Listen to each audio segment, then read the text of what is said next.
Pertama-tama tidak kata yang paling indah dari lisan ini yang fasih. Dengan penuh rahmat kita sanjungkan puja dan puji kepada Zat yang Maha Rahman, yang begitu banyak memberikan nikmat kepada kita sehingga di luar ingatan. Dengan sholat tak terbalas itu nikmat, dengan sujud tak terhingga itu nikmat. Cuma kita bisa memuji itu bukti bahwa kita itu termasuk insyaallah hamba-hamba yang pandai bersyukur. Amin. Walaupun wa qalilun min ibadiyas syakur, sedikit sekali hamba Allah yang bersyukur tak kala diberikan nikmat. Kalau andai kata Allah ciptakan makhluk itu 1000, kita ingin salah satu di yang 1000 itu adalah yang bersyukur. Kalau andai kata Allah ciptakan makhluk itu 100, kita ingin dari salah satu yang 100 itu adalah yang syukur. Andaikan kata Allah ciptakan disortir lagi menjadi 10 hamba, kita ingin dari 10 itu termasuk hamba yang syukur. Kalau Allah ciptakan cuma satu makhluk yang pandai bersyukur, kita ingin itulah kita. Alhamdulillah. Salawat dan salam kita sanjungkan kepada penghulu alam, Sayyidul Alam, Nabi Allah Muhammad sallallahu alaihi wasallam, dengan berharap syafaat besar beliau, syafaatul uzma, yang kita dengan sujud kita belum bisa mampu mendatangkan syafaat beliau, tapi dengan selalu bersolawat, melantunkan puji-pujian dengan syiiran-syiiran menyanjung kemuliaan akhlak baginda Rasul, insyaallah itu bentuk cinta kita kepada Rasulullah sallallahu alaihi wasallam. Allahumma shalli wa sallim wa barik alaihi. Kalau Anda sebagai muslim tidak bisa memuji Rasulullah, kalau Anda mengaku sebagai seorang Islam tidak bisa menyanjung keagungan akhlak Rasulullah, kalau Anda sebagai ngaku orang beriman tidak mampu membahasakan lisan Anda dengan menyanjung badan berselawat kepadanya, please Anda jangan sampai mencela dan menghinanya. Betul. Suatu hari ada seorang ulama Faradazat. Beliau ini cinta banget kepada Rasulullah. Suatu ketika beliau ziarah ke Madinatul Munawwarah, beliau lantunkan pujian di hadapan makam Rasulullah. Beliau lantunkan salawat kepada baginda Rasulullah. Tatkala beliau asik sedang melantunkan salawat, sudah beliau tak tahu berapa jam beliau melantunkan salawat kepada baginda Rasul, saking rindunya kepada beliau. Tatkala dalam selawat itu ada yang menepuk pundaknya, beliau kemudian melengos. Tuan, sini. Ulama ini bangun, ada apa? Saya mendengar tuan ini banyak memuji Rasulullah. Ya. Kenapa? Karena saya cinta kepada baginda Rasul. Bolehkah sebagai bentuk cinta Tuhan berselawat dan memuji baginda Rasul, saya buktikan saya ingin menjamu Tuhan? Maksudnya, ya, bukankah Tuhan datang dari jauh? Ya. Dalam keadaan lelah, betul. Lapar dari tadi, Pak. Ayo, ikut ke rumah saya, kita makan siang. Diajaklah ulama ini. Begitu sampai di rumahnya, ternyata orang ini memang berniat jahat. Dikunci pintu rumahnya, diambil gunting, ditarik lidah ulama ini, diputusin sama dia. Lepas lidah itu, diambil lidah itu sama si penggunting itu, dia katakan, "Hei Tuan, nih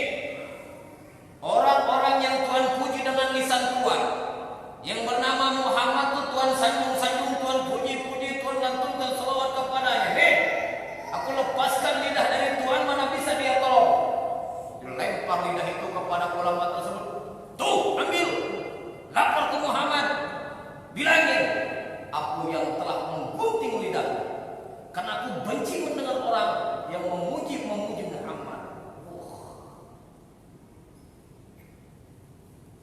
Nangis para ulama itu. Bercucuran air matanya, sakit hatinya, sedih. Sedih bukan karena menahan sakit, tapi sakit juga sedih tidak baik.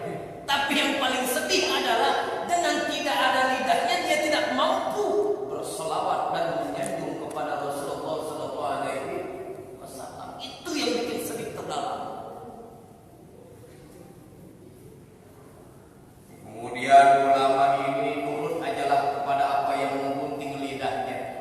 Dia kembali kemari, betapa ke belakang Rasulullah, dia bawa itu lidah dengan detakan hatinya yang kata-kata kencang keyakinan kepada Allah dan Rasulnya. Di depan makam Rasulullah dia berkata dalam hatinya, ya Allah ya Rabb, ya Rasulullah, andaikan memang pujian dan salawatku ini membuat kau tidak senang, membuat kau tidak suka dengan syairan lantunan zikirku, maka kau jangan pernah kembalikan lidahku ini seperti semula. Tapi kalau kau senang apa yang kulantunkan, kalau kau senang dengan salawatku, maka aku ingin bukti bahwa kau cinta kepada hamba, kepada umat yang berselawat kepadamu. Saking capek dan lapar Pak, lidah tergunting, tertidurlah beliau ini. Begitu tertidur, dalam tidurnya dia bermimpi bertemu dan didatangi oleh baginda Rasul. Begitu datang baginda Rasul, ya apa saja? Ya Rasul, mana lidah yang digunting tadi lidahmu? Diberikan kepada Rasul, yang kemudian Rasul ambil, buka mulutmu. Yang kemudian dia membuka mulut, dijulurkan lidah sepotongnya itu disambung oleh baginda Rasul. Seketika dia bangun dari tidurnya dan mendapatkan lidahnya dalam keadaan utuh seperti semula. Makin kencang selawatnya, makin kencang selawatnya. Kenapa? Dibuktikan sama baginda Rasul. Besok cobain Pak, cobain Pak.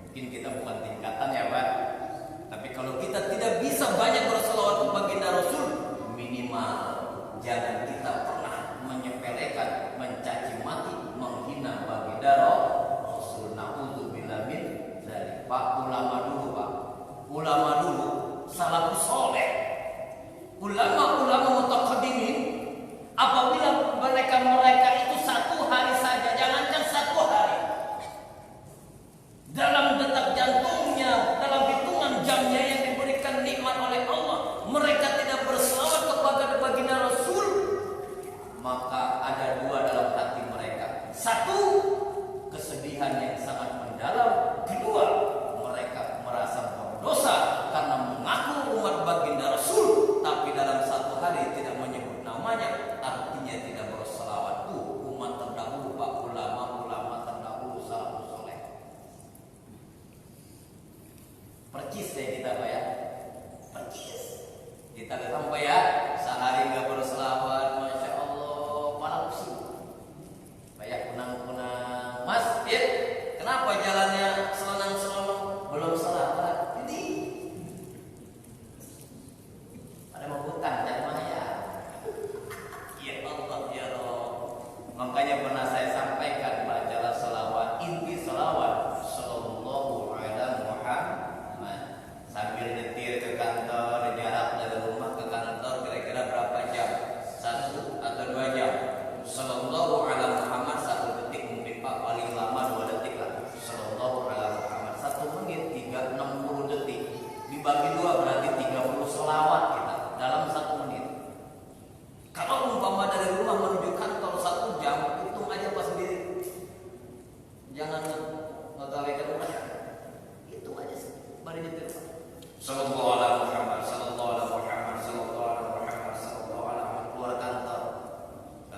Beliau berkata, "Idza fataha laka wijhatan min ta'arufi fala tubali ma'aha an qalla amaluka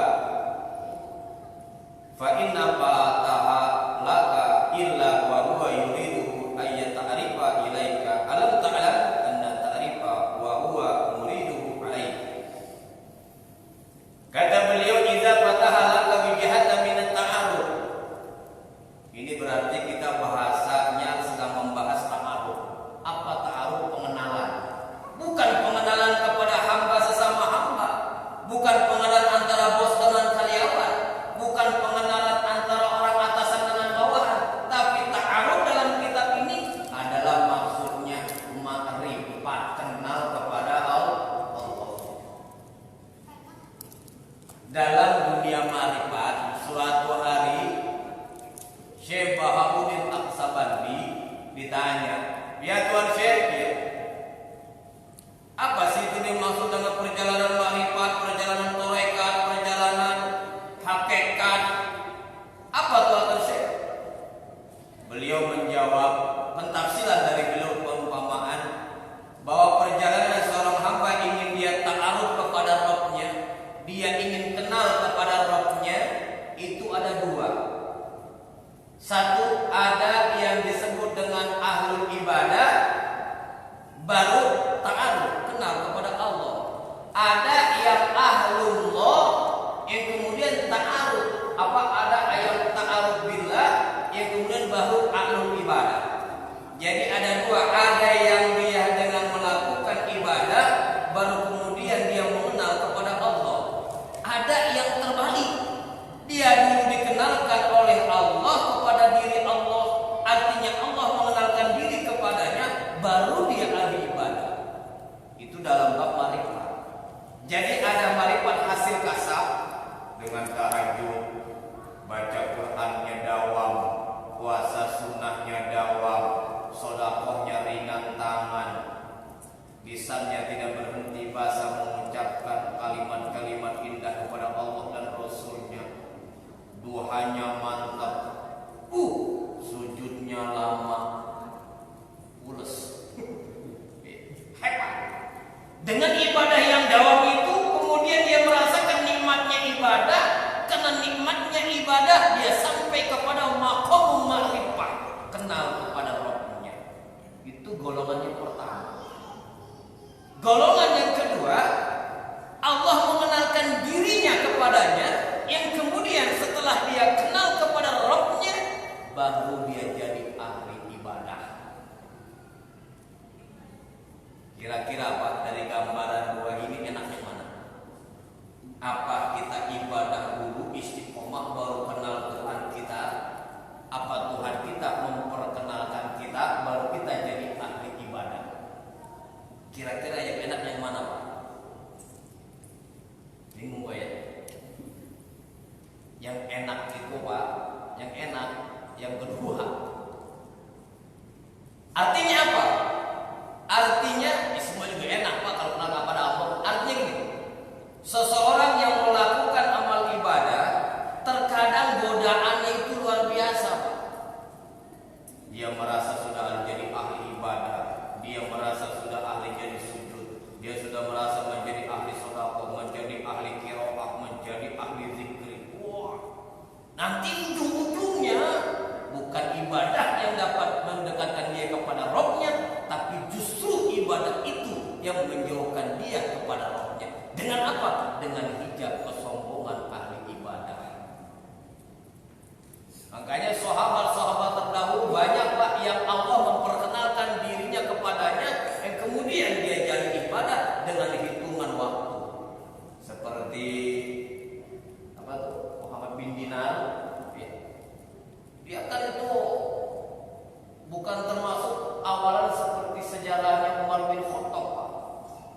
Dia nggak langsung jadi ahli ibadah, cuma satu malam diperlihatkan sama Allah yang namanya siksa neraka. Dia mimpi mau dimasukkan ke dalam neraka, baru kena hawanya, kulitnya terkelupas, dia bangun, kenyataan kulitnya terkelupas panas. Sejak itulah Dinar ini menjadi orang soleh sampai kesolehan disebut sekarang. Itu Allah memperkenalkan zatnya kepada dirinya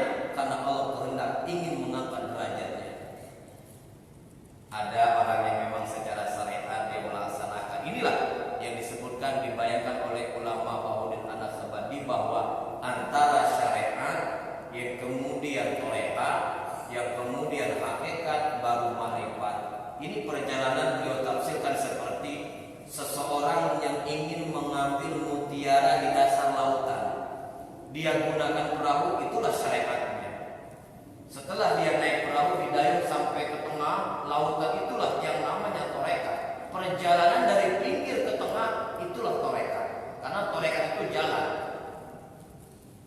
Setelah sampai di tengah titik di mana mutiara ada, kemudian dia meninggalkan syariatnya, yaitu perahunya, dia selam, dia menyelam untuk mengambil mutiara di dasar laut itu. Itulah yang namanya hakikat. Setelah begitu dia nyelam, begitu tahu, oh ini toh berliannya, dia tahu itulah namanya ma'rifat. Syariat, tarekat, hakikat dan ma'rifat itu perjalanan orang hamba yang dia ahlul ibadah, summa ahlullah. Dia awalnya menjadi ahli ibadah, kemudian diangkat oleh Allah menjadi ahli Allah. Maka hamba seperti ini sudah lagi tidak menghitung banyak sedikit amal yang dia berikan kepada Allah, yang dia persembahkan kepada Allah. Maka idza fatahalaka wijhatan min ta'aruf, kalau umpama Allah Subhanahu wa taala telah membukakan untukmu wijhatun, zat, wajahnya, jalannya, minat ta'arufi, agar kamu bisa mengenalnya, maka kata Imam At-Ta'ilah, fala tuballi maha anqala, maka orang kamu gak usah khawatir dengan sedikit amalmu.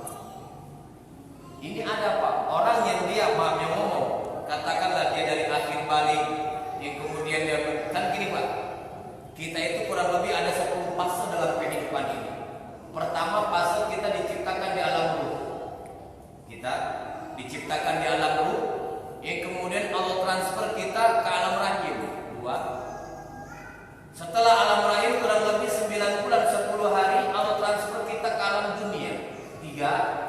Disitulah kita disebut bayi. Kita belum punya nama, seragam semuanya, yang baru lahir namanya bayi.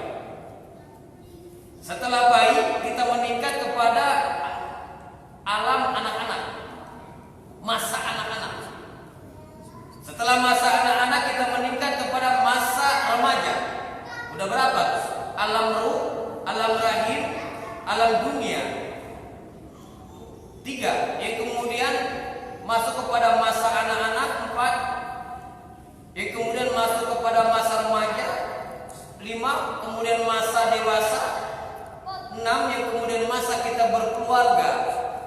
Setelah masa berkeluarga, baru kemudian kita apa? Disebut tua. Kenapa? Sudah punya anak, punya keturunan, boleh jadi punya cucu. Setelah masa tua disebut kepada kita sudah kakek-kakek, tua betulan. Betul-betul tua. 60, 70. Setelah itu masa berakhir. Habis kadaluarsa, masa waktu ajal. Likulli ummatin ajal, wa idza ja'a ajaluhum la yastakhiru sa'atan wa la yastaqdimun. Setiap umat punya masa, setiap umat punya waktu, setiap umat punya kadaluarsa kapan dia kembali kepada Rabb-Nya, dan apabila dia datang tidak bisa dientar-entar dan tidak bisa didahulukan. Itu ajal. Maka dalam masa itu kita itu dilatih secara syariat, yang kemudian kalau umpama akhir balik kita tidak mengenal Rabb-Nya, kita jauh dari pengajian, kita jauh dari ustaz, kita jauh dari alim ulama, yang kemudian masa-masa remaja kita nggak mengenal apa yang namanya sholat, kita nggak tahu bagaimana peraturan zakat, kita nggak ngerti bagaimana cara membaca kitab Allah. Tetapi Allah berkehendak idza fatahalaka wijhatan min ta'arufi, Allah cinta kepada dia dalam satu masa, entah malam hari, dalam satu waktu, entah itibar dari alam, dia bisa membaca alam persis kayak Nabi Allah Ibrahim alaihissalam. Kalau Allah sudah cinta kepada seorang hamba, maka bukan hamba itu yang berlari dengan sekuat tenaga melaksanakan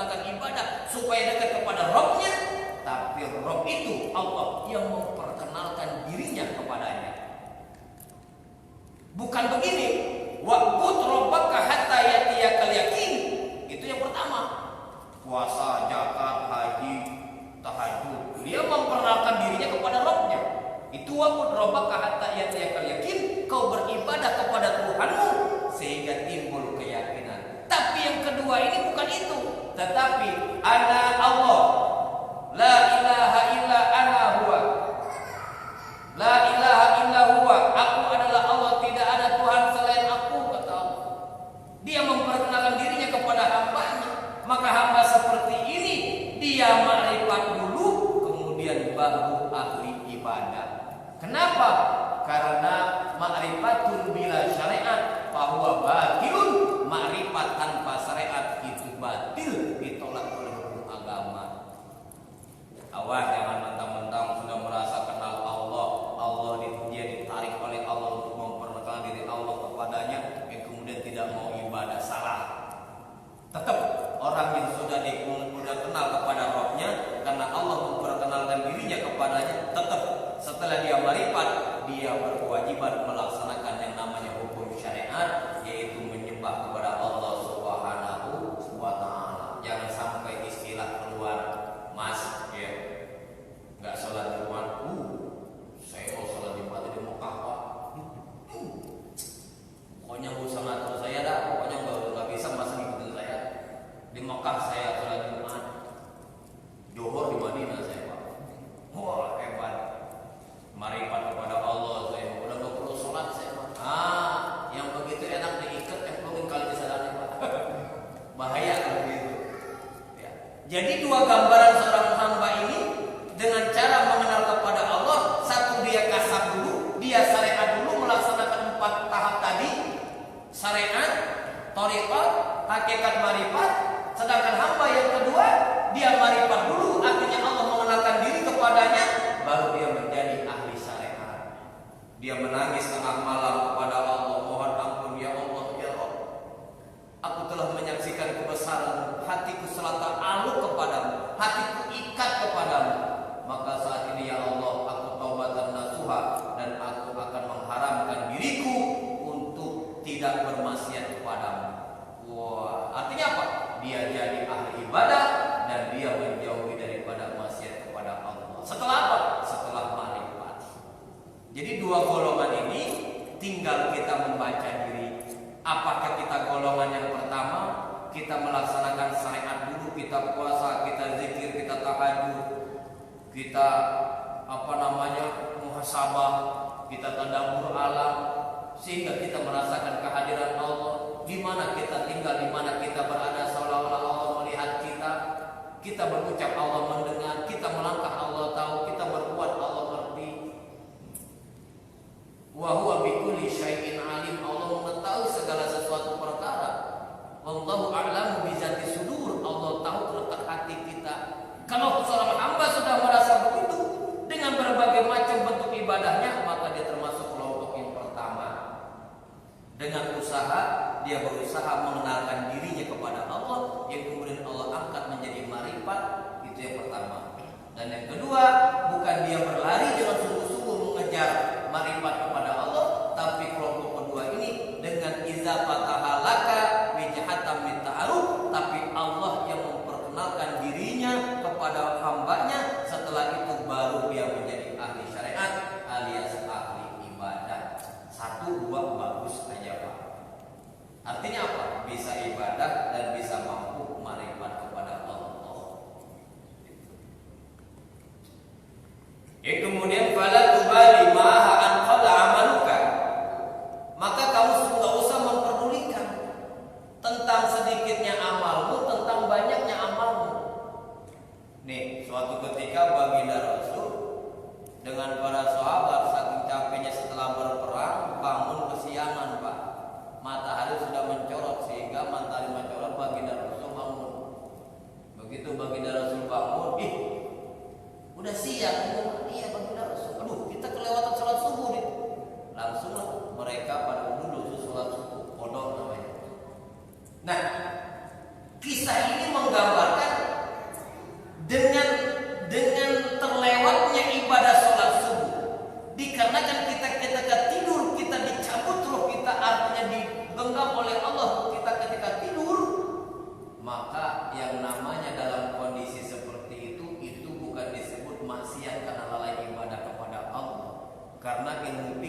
Uzur sholat ada dua, an-naumu wa nisyanu. Yang pertama tidur, yang kedua lupa.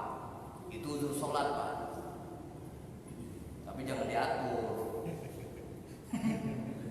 Bola jam 2, Pak. Iklannya banyak lagi. Main setengah 3. Lagi seru-serunya di masjid udah selawatan. Ada selawat dalam masjid.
Beda kalau umpama kita nih, katakanlah karena ada sahabat yang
Maka qiyamul lail niatnya boleh macam-macam. Tapi kalau tahajud niatnya masih tahajud. Musalli sunata tahajud di rakaataini billahi ta'ala. Tuh. Maka dalam mukadimah yang awal min alamatil iktimadi alal amal muqsanu raja inda wujud zalal, ini ta'alluq hubungannya erat dengan kalimat ini, Pak. Apa hubungannya? La tuballi an qala amaluka. Kalau kamu sudah mengenal rohmu dengan cerita tadi bayangan baginda Rasul subuh kesiangan, karena dalam keadaan tidur itu merupakan uzur menurut kaidah fikih, maka kamu gak usah khawatir.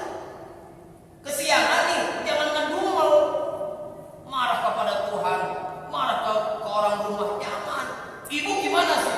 Kan saya sudah pesan, saya mau tahajud, saya mau sholat subuh berjamaah. Kenapa ibu gak bangunin? Boro-boro diantar ke rumah kerja apa?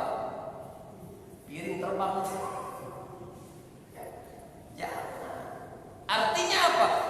Ketika kita tidur itu merupakan sudah uzur. Orang tidur kagak sadar, Pak. Orang-orang mau ngatur waktu dia aja nggak tahu kondisi dia karena tidur. Itu udah uzur, silakan. Nggak usah marah-marah, nggak usah memaki orang tua rumah, nggak usah marah kepada anak. Kamu sih nyetel TV besar-besar, kamu sih nyetel musik berisik. Bapak jadi terganggu nih sampai bangun tidurnya kemalaman, jadi nggak bisa sholat subuh berjamaah. Nggak usah. Kalau bapak tidur pulas kemudian bangun siang, udah berarti itu sudah kudratnya Allah, tinggal dilaksanakan subuh waktu itu. Loh Ustaz, kalau saya umpama langsung subuh saya ketika ke kantor, mandi ke kantor dulu pergi.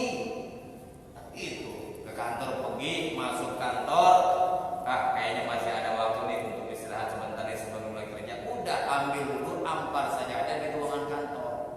Sampai fardhu subuh rokat saya ini qudu'an billahi ta'ala. Allahu Akbar. Lagi sholat kopi masuk mau nganterin kopi, begitu dibuka subhanallah, nggak percuma saya punya bos Pak Haji.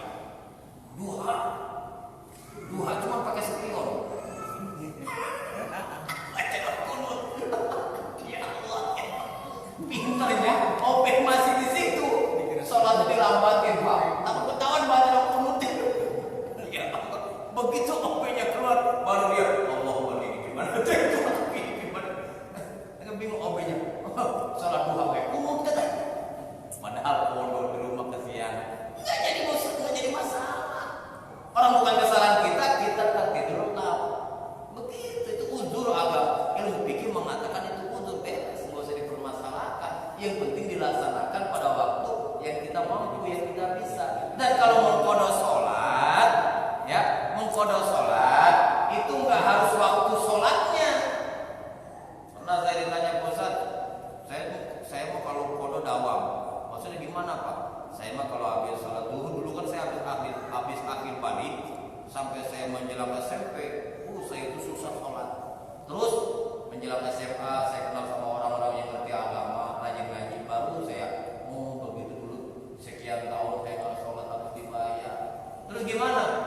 Akhirnya dia bayar, Pak. Kalau johor dia ketemu johor bayar, habis sholat subuh dan subuhnya bayar, habis asar.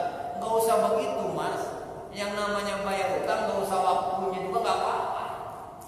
Paling seneng, jangankan Allah, kita aja hutang kita dibayar belum waktunya, seneng nggak, Pak? Seneng. Kata yang minjem, Pak Haji, ya saya pinjam 2 juta, oke. Berapa lama? 1 bulan, Pak Haji.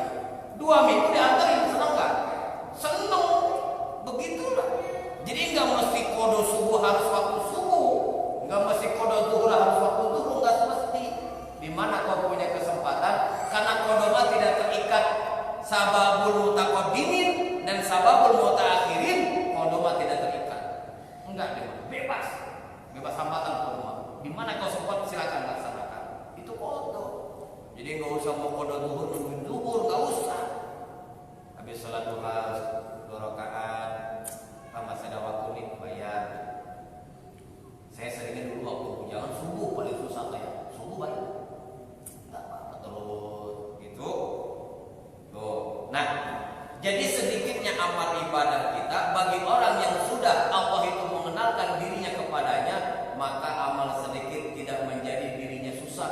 menyebabkan dia jauh kepada Rabbnya. Kenapa? Karena sudah merasakan nikmat dekat kepada Allahnya.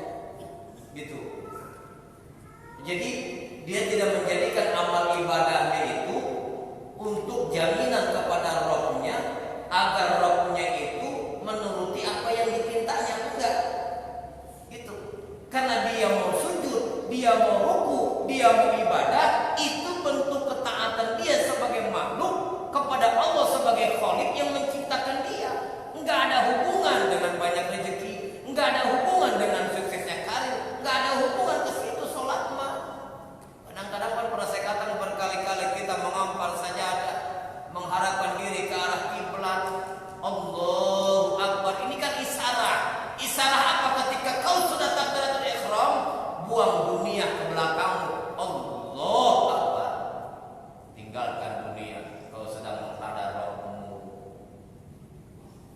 Nah, ibadah itu bukti kita sebagai hamba.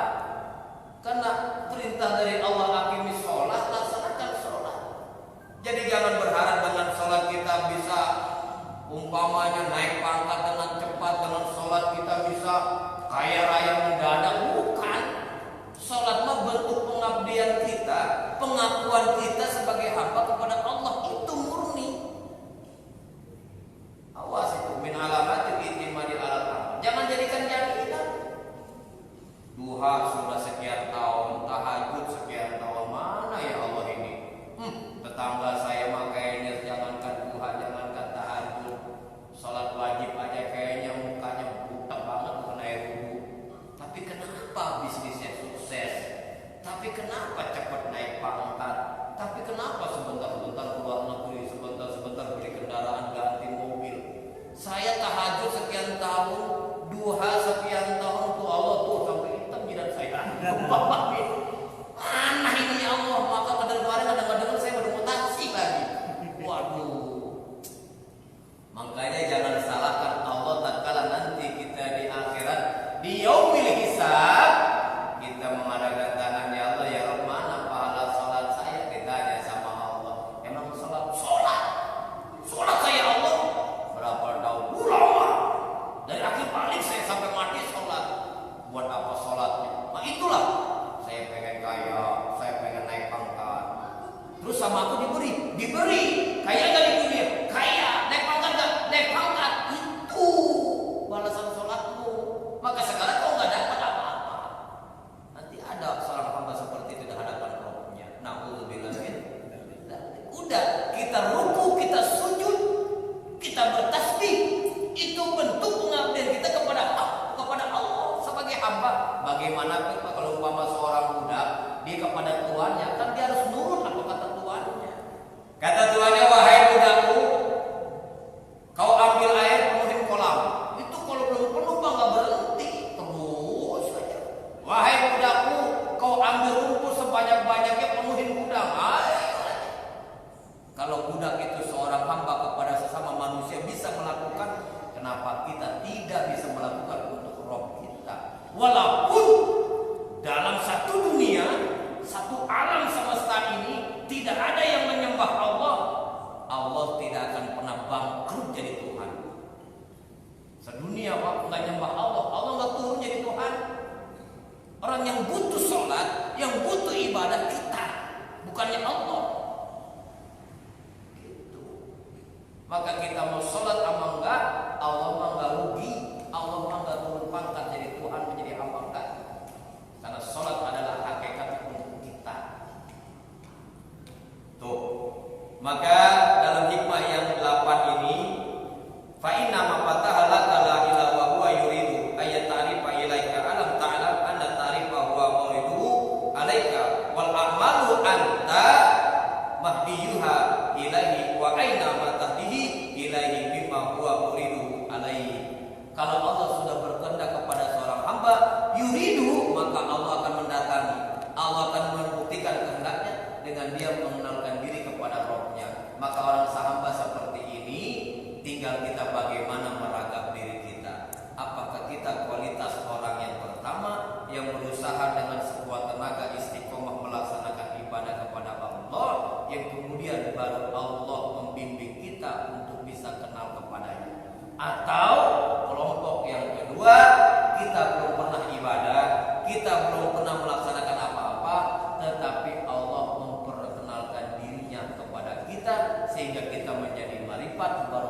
menjadi ahli ibadah.